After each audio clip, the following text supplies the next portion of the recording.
हमने देखा था लेसन में, देख रहे थे फ्लेम एंड कॉम्बिस्टन और फ्लेम कॉम्बिस्टन के बारे में बताया था।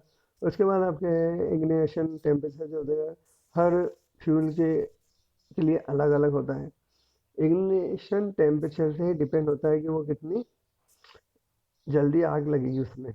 उसके बाद ये आता है फिर आपके टाइप्स ऑफ कम्बिस्टन, कम्बिस्टन के टाइप। अब कम्बिस्टन जो होता है मतलब कि कम्बिस्टन एक प्रकार की, दो प्रकार के होता है। एक तो होता है रैपिड, एक स्पॉन्टेनियस। रैपिड का मतलब होता है कि अचानक जल्दी से आग लगना, यानी rapidly production and heat and light. बहुत सारी ऐसी चीज़ें होती हैं जिनमें जल्दी से आग लग जाती है और जल्दी से वो हीट देने लग जाते हैं, तो ये कहलाता है आपके रैपिड कम्बस्टन। बहुत से ऐसे होते हैं सब्सटेंस टाइप जो मटेरियल जो without any application present cause and spontaneous combustion, जिनमें अचानक आग लग जाती है। ब्रस्ट, बहुत सिर्फ अचानक किसी में ब्लास्ट हो जाता है, आग लग जाती है, उसे बोलते हैं हम स्पॉन्टेनियस कॉम्बिस्टन। जैसे नॉर्मल एग्जांपल लेते हैं हम सोडियम। सोडियम को आप जैसे ही खुले में रखते हो, यानी उसको जैसे ही आपने पानी में फेंका तो आग लग जाती है। क्यों? क्योंकि वो हाईली रिएक्टिव है, तो वो कहला है स्पॉन्टेनियस कॉम्बिनेशन कॉम्बिस्टन। उसके बाद नॉर्मली आता है एक्सप्लोजन। एक्सप्लोजन आपने देखा होगा कि आप घर पे मोमबत्ती जलाते हैं, है ना, कैंडल लगाते हैं, कैंडल और एक लैंप, लैंप पे आप जलाते हो, लेकिन लैंप के ऊपर आप जैसे ही वो एक कांच का कवर लगा देते हो, मतलब उसके ऊपर गिलास लगा देते हो, तो गिलास लगाने से उसकी जो फ्लेम है, रोशनी, वो बढ़ जाती है, लाइट बढ़ जाती है। वो लाइट का बढ़ना ही क्या कहलाता है आपके एक्सप्लोजन कहलाता है। एक्सप्लोजन मतलब किसी भी जो गैस होती है वो उसमें जो उस गिलास के अंदर जो गैस है उसमें जो पार्टिकल है वो पार्टिकल आपस में लाइट टकराते हैं, टकराने की वजह से क्या होता है कि वो लाइट का जो एवोल्यूशन है वो बढ़ जाता है, आपको ज़्यादा लाइट दिखाई देती है। जैसे आपने कभी टार्च वार्च, छोटी टार्च खोल के देखी हो, उसका आगे ग्लास हटा तो आप नॉर्मल लगाओगे आप तो उसकी लाइट कम आएगी, लेकिन उस ग्लास के ऊपर आप लगा दोगे तो ज़्यादा लाइट आती है। तो ये क्या होता है, ये एक्सप्लोजन कहलाता है। उसके बाद है फ्लेम। अब फ्लेम में क्या है आपके, फ्लेम अलग अलग पार्टिकल की फ्लेम अलग अलग होती है। अलग से मतलब क्या होता है कि जो फ्लेम है वो डिपेंड करती है कि जो बर्निंग है वो कैसा है। कैंडल जल रहा है, मैग्नीशियम जल रहा है, कैंपर जल रहा है, केरोसिन जल रहा है या चारकोल जल रहा है, कोई भी जो जल रहा है उस हिसाब से उसकी फ्लेम अलग अलग होती है। जिसमें कार्बन की ज़्यादा मात्रा है तो वो कैसे होंगे इन, तो आपने जैसे ही कुछ भी चीज़ जलाते हो तो उनकी फ्लेम ऊपर की ओर जाती है, ये तो सही है ना, ऊपर की ओर जाती है, लेकिन उनकी जो रंग है वो थोड़ा अलग अलग होता है। नॉर्मल हम जो केरोसिन लैम्प जलाते हैं, है ना, केरोसिन लैम्प जलाते हैं तो उसमें ब्लू कलर की शेड आती है।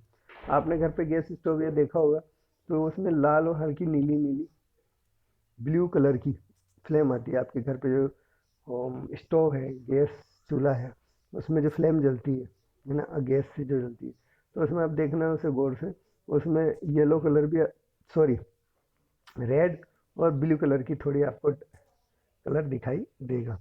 वैसे हम मैग्नीशियम फ्लेम जलाते हैं, यानी मैग्नीशियम की रिबन जलाई जाती है, तो उसमें क्या होता है कि लेट्स लाइट से देख सकते हैं।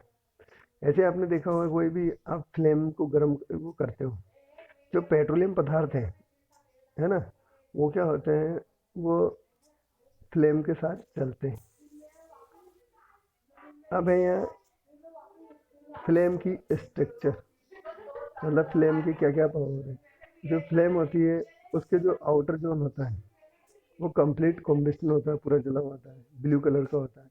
उसके अंदर जो होता है hottest part, middle part yellow colour का होता है, और जो बीच वाला पार्ट होता है वो ब्लू और रेड कलर का होता है।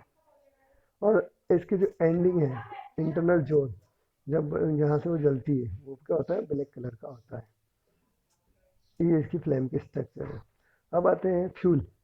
आपके मैंने फ्यूल बताए थे, फ्यूल कौन कौन से होते हैं, mainly would, charcoal, petrol, kerosene, ये आपकी क्या फ्यूल सब्सटेंस है। अब बात आती है ideal fuel. Fuel, ideal fuel ऐसे होते हैं जो क्या होते हैं, low look for fuel and well, जो क्या होती है हीट ज़्यादा दें और ऐश उसमें कम रहे, यानी राख कम मात्रा में मिले और उनकी जलने की क्षमता ज़्यादा हो, तो ये कहलाते हैं आपके आइडियल फ्यूल।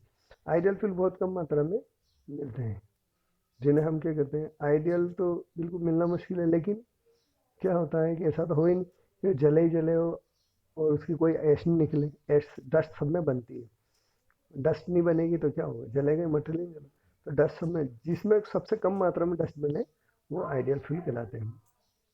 उसके बाद आती है फ्यूल इफिशियंसी। फ्यूल इफिशियंसी मतलब किसी भी चीज़ को जलने पर, किसी भी चीज़ को हम जलाएंगे तो जलाने से उसमें कितनी एनर्जी निकलेगी, मतलब जैसे किसी चीज़ को, कागज़ को जलाया तो इसमें 1 किलो कागज़ जलाने पर कितनी एनर्जी हमें गेन हुई, तो उसकी कैलोरीफिक वैल्यू कहलाएगी।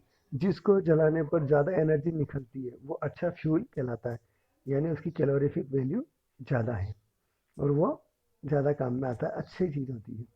तो कैलोरीफिक वैल्यू क्या होती है, कम्बिस्टन 1 किलोग्राम की जलाने पर जो एनर्जी निकलती है वो क्या कहलाती है, उसकी कैलोरीफिक वैल्यू कहलाती है।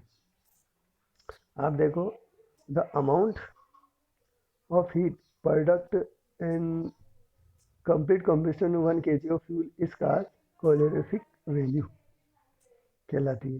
क्या कहलाती है, कैलोरीफिक वैल्यू कहलाती है।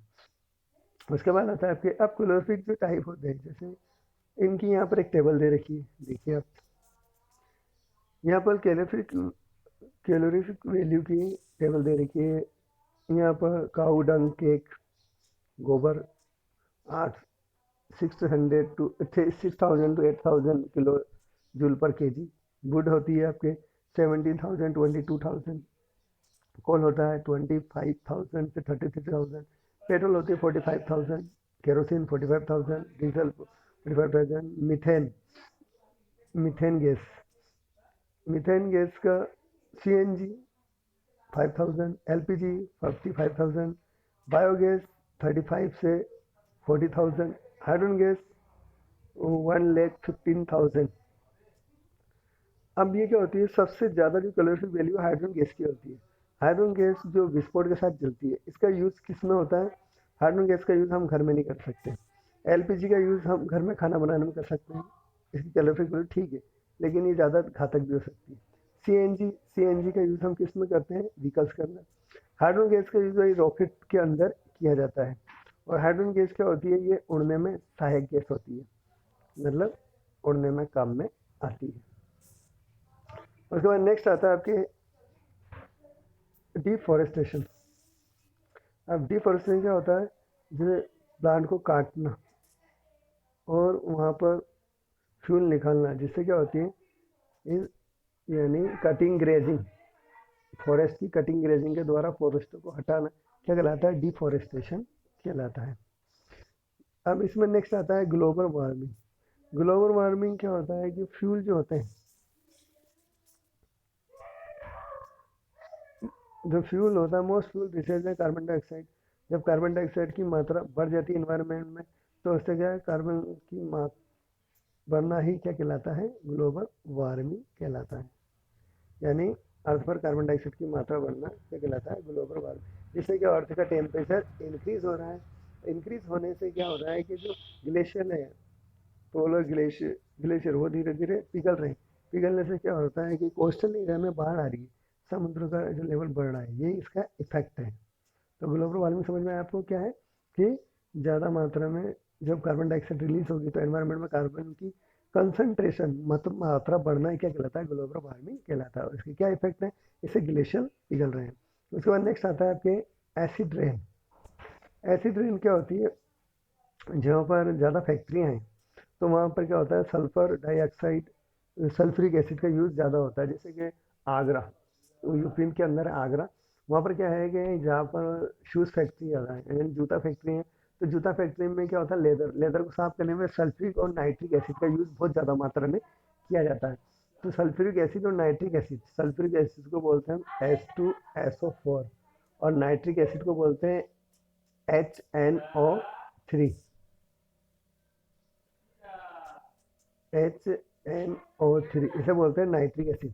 नाइट्रिक एसिड का यूज़ किया जाता है। तो इसमें क्या होता है, जो चमड़ा साफ करने के सल्फ्यूरिक और नाइट्रिक एसिड का यूज़ किया जाता है, तो सल्फर और नाइट्रेट के जो पार्टिकल है वो इन्वायरमेंट में चले जाते हैं। वो नाइट्रेट और सल्फेट इन्वायरमेंट चले जाते हैं। जब बारिश होती है तो उसके साथ ये ज़मीन पर आते हैं, सल्फ्यूरिक और नाइट्रिक एसिड के रूप में आते हैं, जिससे वहाँ के क्या हो जाता है कि प्लांट एनिमल सब धीरे धीरे डिस्ट्रॉय हो जाते हैं, उनकी पत्तियाँ पर इफेक्ट होता है, स्किन पर इफेक्ट होता है। ये कहलाता है आपके नाइट्रोजन एसिड रेन। और एसिड रेन जो है नॉर्मली किसकी वजह से है? एसिड रेन जो है वो इन्वायरमेंट सॉरी एयर पोल्यूशन की वजह से है। इसमें सीएनजी की आप जानते हो, सीएनजी की फुल फॉर्म क्या होती है? कंप्रेस्ड नेचुरल गैस, है ना। ये क्या होती है? अब हम इन्वायरमेंट में जो व्हीकल्स हैं उसकी एयर पोल्यूशन कम करने के लिए हम क्या करते हैं? सीएनजी का यूज़ करने लग गए हैं, यहाँ तक किसी को प्रॉब्लम। और एसिड रेन की वजह से क्या हो रहा है, अपने जो ताजमहल है उसका धीरे धीरे जो कलर है वो येलो हो रहा है। वाइट ताजमहल कैसा हो रहा है? येलो हो रहा है। उसका उसको वो किसकी वजह से हो रहा है? एसिड रेन की वजह से हो रहा है। ठीक है।